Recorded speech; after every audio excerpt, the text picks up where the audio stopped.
Welcome back to another episode of Budget Wargamer, where we're reviewing the Beyond the Gates of Antares Algoryn AI Assault Squad.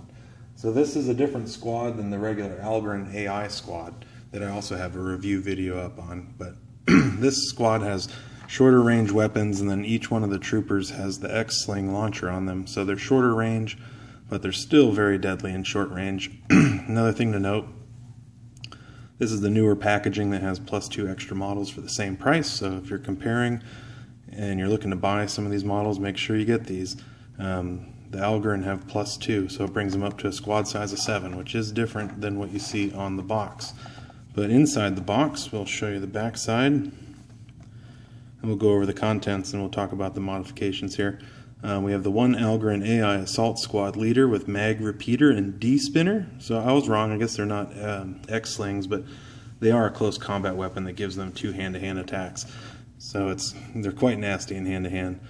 Four Algoryn, so what this means is it's really going to end up being 6 Algoryn AI Assault troopers with mag repeaters and D-spinners, and then the 1 die. So let's crack the box open here as usual. If it's anything like the last box we opened, there's going to be a little baggie in here. Bonus baggie. Here we go. So these are a little different. The last box we did of the AI squad, it was just heads we had to glue on, so I didn't know what to expect here, but apparently inside of the box we need to glue on one of the underarms to the body. So picture them kind of going on like so. Somewhere in this general read, there we go.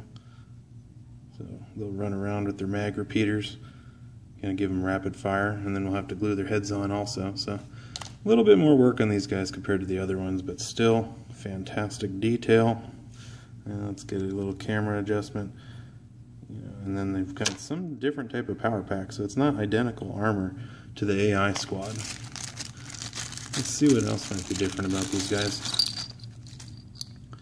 The helmets appear to be the same, so nothing different there. It's a real small. The whole Algoryn people kind of remind me of like a Babylon 5 race. I watched the show a little bit as a kid, but I don't remember a whole lot of the details of what the different races were called. But these guys kind of reminisce for me back to that type of TV show. So let's see what we get inside the box. Now there's not going to be any micro X launcher guy in here, but everybody having D spinners is definitely going to lay down some damage. But we've got the leader model here with his mag repeater on the side, and if you can take a guess, he's probably going to be pointing at something. Typical leader pose, but even the mighty Algoryn don't appear to be able to not point to signify that they're the boss, and they're going to tell people what to do. So just a few more models tucked away in there.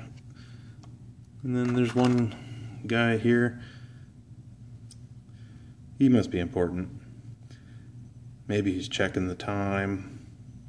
Maybe he's late for dinner. Maybe he's wondering where his buddies are who said they were going to show up and play. Who knows, but or he's talking into a walkie-talkie because his mom called him, but so he's different. He's not the character model, but it is cool that they add a lot of variety. They really try to make each one of the squad poses as unique as possible. So here's going to be another guy pointing, but probably aiming his D-spinner. I'm going to assume that means death spinner, but could be disruption spinner, discourse spinner, disco spinner. But yeah, these guys are pretty neat. So that's what's included in the box. We get 7 of those guys if you add them all up.